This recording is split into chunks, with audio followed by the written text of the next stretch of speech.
Hello Grand Archive players, let's answer a rules question. What happens if you remove a weapon from the field during combat? For our first scenario, let's say your opponent's champion declares an attack on your champion using just a Sword of Seeking. Before the damage step, you activate Zephyr, targeting it.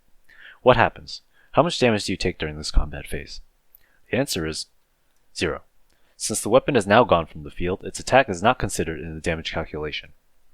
Your opponent's champion would still be rested and considered an attacker. Also, if they had attacked using an attack card, or had attack power from some other source, that would still deal damage to you. It's only the weapon that is gone. Let's look at a different scenario. Let's say, as before, your opponent attacks your champion with just a Sword of Seeking. Before damage, you activate Fracturize, targeting it. What happens now? Let's take a close look at the text of Fracturize. It says, target item or weapon becomes a Cleric Fractal Fantasia with reservable and loses all other abilities. Let's look at what this means for our sword. Its types become overwritten, and its abilities are removed, replaced by reservable. Now this change won't come as a big surprise to most of you who have played Fracturize, but let's look carefully at what hasn't changed. The name is still the same, and more importantly, the attack value and durability are still the same. This might be a bit of an unintuitive result, but there's not actually any rule that says Fantasias can't have attack power, or that you can't be attacking with one. You can't declare an attack with something that's not a weapon, of course, but your opponent is already attacking with this object. This brings us to the answer to the original scenario. You'll take 1 damage. Now let's look at some bonus scenarios to cement your understanding. Your opponent levels up to Lorraine level 2.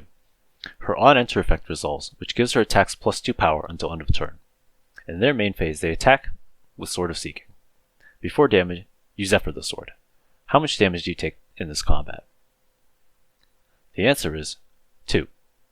Although the sword doesn't contribute to the damage calculation, Lorraine's power does. As a side note, if you really wanted to try to stop this particular attack this turn, you could Zephyr the sword before your opponent's main phase, so they couldn't attack with it. They could still use an attack activation or another weapon to attack using the increased power though. Let's look at another scenario. During your opponent's recollection phase, you activate Vanish from Sight, giving your opponent stealth this turn. Your opponent attacks with Sword of Seeking. Before damage, you Fracturize it. How much damage do you take this combat? The answer is 0. Although your opponent is still attacking with 1 total power, the sword lost True Sight and the attack becomes invalid on your stealth champion. Here's our third scenario. Your opponent controls a Warrior's Longsword with class bonus, giving it +1 attack. They attack you with it, but before damage, you Fracturize the weapon. How much damage do you take during this combat? The answer is 1. Since the Warrior's Longsword lost the static ability that gave it additional power, the damage will only be the base power of the weapon.